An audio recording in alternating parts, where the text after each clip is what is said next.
নমস্কার বন্ধুরা, কেমন আছো তোমরা সবাই? আশা করি খুব ভালো আছো, সুস্থ আছো। আমরাও খুব ভালো আছি। আজকে চলে এসেছি সম্পূর্ণ নতুন একটি রেসিপি নিয়ে। আজকে বানাবো তেহারি। তো তার জন্যই প্রথমে কড়াইতে বেশ কিছুটা সর্ষের তেল গরম করে তার মধ্যে দিয়ে দিলাম ফোড়নে তেজপাতা আর গোটা গরম মশলা। তার মধ্যে ছিল দুটো লবঙ্গ, দুটো ছোট এলাচ আর এক টুকরো দারচিনি। ছোট এলাচের মুখটা ফাটিয়ে নিয়েছিলাম। তারপরে এগুলো ভাজা হয়ে গেলে দিয়ে দিলাম একটা কাঁচা লঙ্কা আর বেশ কিছুটা পেঁয়াজ আর কাঁচা লঙ্কাটাকে খুব ভালোভাবে নেড়ে চেড়ে ভেজে নিতে হবে বেশ কিছুক্ষণ। তারপর দিয়ে দিচ্ছি এখানে 1 চামচ রসুন বাটা দেওয়ার পরে এটাকে অল্প একটু নেড়ে চেড়ে ভেজে নেব, যাতে রসুনের কাঁচা গন্ধটা চলে যায়। যদিও এটা একটা বাংলাদেশি রান্না, তবুও এটা আমি আজকে ট্রাই করলাম আর তোমাদের সাথে শেয়ার করলাম। সত্যি খেতে আমার খুবই ভালো লেগেছে, আর তোমরাও বাড়িতে বানিও। তো দেখো, এরপরে দিয়ে দিলাম 4টে মাংসের পিস। বাড়িতে থাকা সামান্য মাংস আর সামান্য গোবিন্দভোগ চাল দিয়েই আজকে রেসিপিটা করব, আর তার সাথে সামান্য কিছু উপকরণ অ্যাড করে দিয়েছি। এরপরে মাংসের পিসগুলোকে খুব ভালোভাবে তেলের মধ্যে নেড়ে চেড়ে ভেজে নেব। এই প্রথমের কাজটা হাই ফ্লেমেই করলাম। তারপরে মাংসটা একটু ভাজা হয়ে গেলে ফ্লেমটা কমিয়ে দিলাম, আর তারপর দিয়ে দিলাম পরিমাণ মতো নুন আর চিনি। তারপরে মাঝে মাঝে একবার করে নেড়ে দিয়ে এটাকে কষিয়ে নিতে থাকবো। আর হ্যাঁ, এই সময় নুনের পরিমাণটা অবশ্যই বেশি দিতে হবে, তার কারণ চাল দেওয়ার পরে আর কোনো নুন ব্যবহার করব না। একদম শেষে প্রয়োজন হলে চেখে নিয়ে তারপরেই নুন দেব। দেখো, মাংসটা যে ভাজা হয়ে গেছে সেটা কিন্তু বোঝা যাচ্ছে, তার কারণ মাংসের গায়ে সুন্দর একটা রং এসে গেছে। আর এই রান্নাটার সবথেকে মজার ব্যাপার হলো একটা পাত্রের মধ্যেই এই সুস্বাদু রেসিপিটা হয়ে যায়। যেহেতু নুন আর চিনি দিয়ে দিয়েছি, তাই এটাকে লো ফ্লেমে দিয়ে ঢাকনা বন্ধ করে বেশ কিছুক্ষণ কষিয়ে নেব। সবসময়তেই আমরা জানি যে নুন দেওয়ার পর মাংসর থেকে বেশ কিছু পরিমাণ জল বেরিয়ে যায়। তো যাই হোক, মাংস দেখো বেশ অনেকটাই সিদ্ধ হয়ে গেছে। এবার এর মধ্যে দিয়ে দিচ্ছি পরিমাণ মতো চিকেন মশলা। এখানে মশলাগুলো কিন্তু একটু বেশি বেশি ব্যবহার করতে হবে, কারণ এই মশলাগুলোর ফ্লেভারই ওই ভাতের মধ্যেও চলে যাবে। তারপরে দিচ্ছি পরিমাণ মতো কাশ্মীরি লঙ্কার গুঁড়ো। কালারটা দিতে খুবই সুন্দর হবে, কিন্তু এখানে কোনো রকম কোনো হলুদ গুঁড়ো ব্যবহার করব না। এরপরে আবারও খুব ভালোভাবে নেড়ে চেড়ে কষিয়ে নেব। আর যাতে মাংসের মধ্যে মশলার ফ্লেভারটা চলে যায়, তাই এই লো ফ্লেমে দিয়ে কষানোর কাজটা খুবই ধৈর্য সহকারে করতে হবে। সুন্দরভাবে মাংসটা কষানো হয়ে গেলে দেখো মাংসটা কতটা সিদ্ধ হয়ে গেছে, খুন্তি দিয়ে আমি দেখিয়ে দিচ্ছি। এরপর এর মধ্যে দিয়ে দেব 1 চামচ আদা বাটা। আর যেহেতু এখানে কোনো রকম জল ব্যবহার করছি না মাংসটা রান্নার ক্ষেত্রে, তাই আদাটা বেশ কষানোর অনেকটা পরেই দিচ্ছি।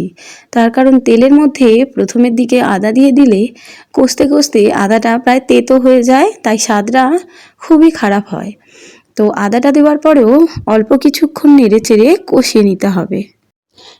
এদিকে মাংসটা কষানো হচ্ছে, ততক্ষণ মাংসর ঢাকনাটা বন্ধ করে দিয়ে লো ফ্লেমে রেখে আমি চালটা ধুয়ে নিই। দেখো, এই কাপটার পরিমাপ করে 2 কাপ চাল আমি নিয়ে নিয়েছি। চালটাকে জল পাল্টে পাল্টে খুব ভালোভাবে ধুয়ে নিচ্ছি। অপরদিকে মাংসটাও যাতে নিচে ধরে না যায় সেটা লক্ষ্য রাখতে হবে, তাই মাংসটাকে একবার করে নেড়ে দিতে হবে।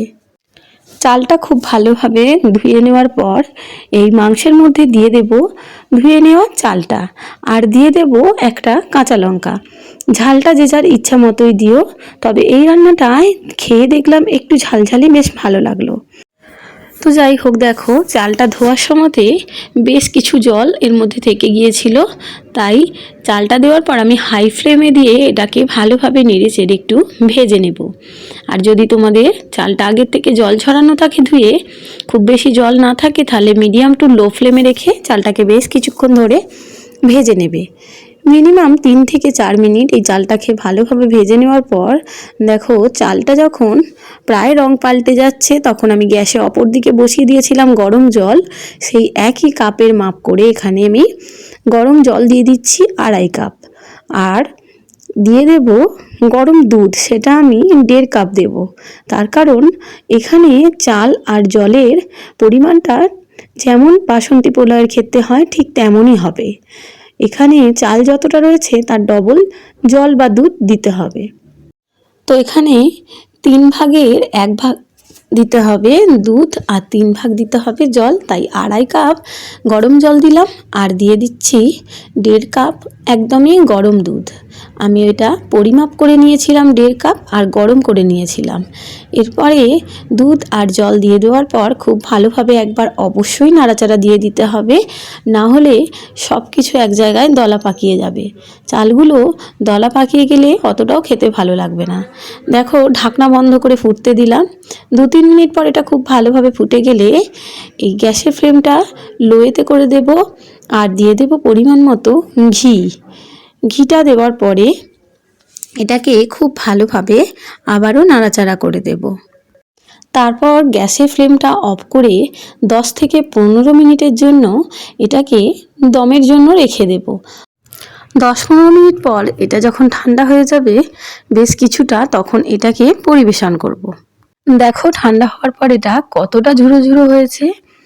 আমার তো খেতে খুবই ভালো লেগেছে, আর তোমরাও বাড়িতে একদিন ট্রাই করো আর জানিও কেমন হয়েছিল।